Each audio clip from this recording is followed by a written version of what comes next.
Hürmetli vatandaşlarım, leksimize devamlaştırımız endeki mavzu.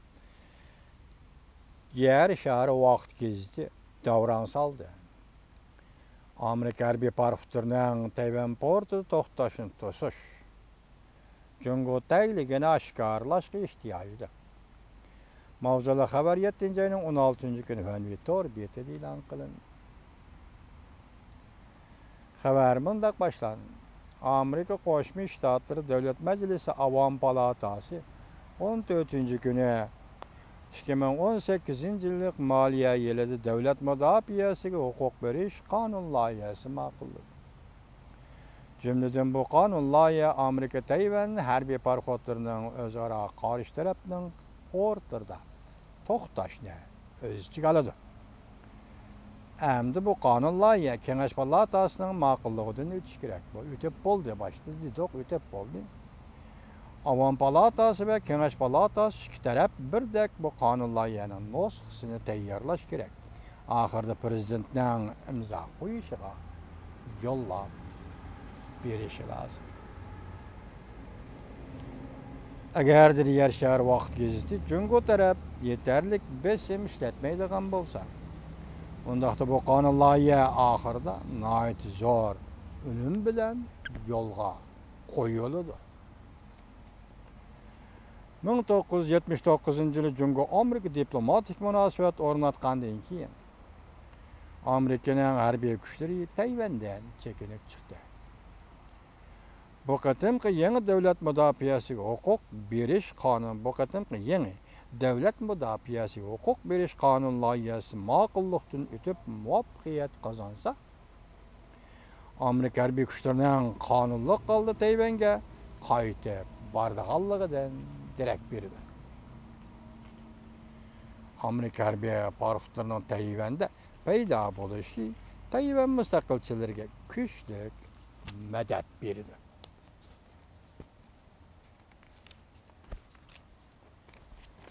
Onun üstüge bu ishni Amerika Tayvan harbiy hamkorligining oxirgi nuqtasi degili bo'lmaydi.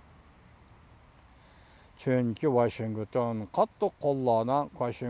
qattiq qo'llanan bundan keyin yana qandaq eng xatarli harakatlarni o'ttirg'i chiqardiganligini bilgili bo'lmaydi. Albatta yana bir xil mumkinlik bor. U bo'lsa-mu, Amerika bu qonunni ma'qullagandan keyin ma'muriy doiralar Amerika harbiy parxotlarini Tayvanga rostilla avatmasligi mumkin. Lekin bu qonun loyihasi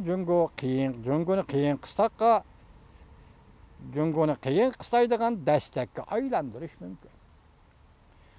Undaq bo'ladigan bo'lsa, Amerika Jungo munosabatining dasmoyisini ko'paytgan bo'ladi.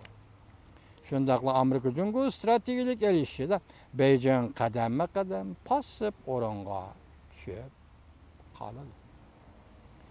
O'ylab baqayli deydi yer shahri vaqt gezdi. Agar Amerikaning harbiy parxotlari bundan keyin Tayvanga bordigan bo'lsa, biz qarab turamizmi? Agar bayrog'ini bordig'ini avommatga bo'lishi bir necha kun emas, bir necha hafta, bir necha oy turib olsa yoki ketmay turib olishi. Agar odatdagidek portga kirish bo'lmay, Tayvan Jungo munosabati jiddiylashgan hamon Amerika harbiy parxotlari yetib keladigan bo'lsa, hatto Kaohsiung portida maxsus Amerika harbiy parxotlari turadigan lager qurilsa, o chaqda qandaq bo'ladi? Amerika harbiy parxotlarining Tayvan rayoniga, Tayvan portiga kirish masalasida biz qarab turibmiz. Amerikaning bu harakati Jungo qabul qila olmaydigan bo'lsa, to'sishga to'g'ri keladi. Undaqda hozir harakat qilib Amerika Tayvanga Jungo qizil chiziq chizib berishi kerak.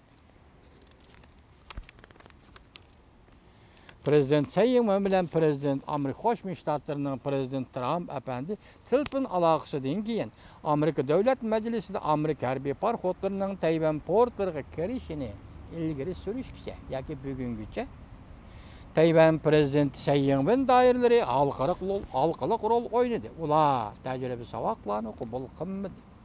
Hatto qaytarma hujumga o'tdi. ko'rsatib o'tishimiz kerak deydi yer shari vaqt kezdi. Agar harbiy paraxodlar Tayvanga qaytib keladigan bo'lsa, Amerika harbiy paraxodlar Tayvanga qaytib keladigan ish bo'lsa, necha 10 yildan beri eng xatarlik, eng og'ir holda Tayvan mustaqilligini qo'llagan harakat bo'lib qoladi bu harakat. Ya'ni Tayvanning hozirgi holatini o'zgartiradigan haqiqiy harakat bo'lib qoladi. Diqqat ma jumlalarga vatandoshlar. Agar Amerika bilan Tayvan prezident Tsai Ing-wen o'zaro do'st tortishib, bu qadamni bosadigan bo'lsa, undaqda Tayvan mustaqilligi nishonida Qin Shibiyandan bakmo uzab ketgan bo'ladi. Tsai Ing-wen doiralariga diplomatik bosim ishiltish endi yetarli bo'lmay qoldi. Endi Jungoning Tayvanga harbiy bosim ishiltishi zarur bo'lib qoldi.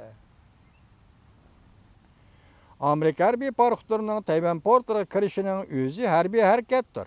Agar Jungo harbiy vosita bilan qarshi turmaydigan bo'lsa, Tayvanning navbatdagi harbiy siyosiy vaziyati cho'qim boshqacha yeziladi. Biz bunda tashabbus qilamiz deydi yer shari gezdi. Amerika harbiy paraxodlarining Tayvanda to'xtaydiganligini Jungoning egilik huquqiga tajovuz qilganlik deb qarash kerak. Tayvanni sen boshqurmisan, bu qanday gap endi bu? Beijing bir qator tadbirlar orqali taqobil turishni o'ylash kerak va bu tadbirlarni xalqaro olam oldida e'lon qilish kerak.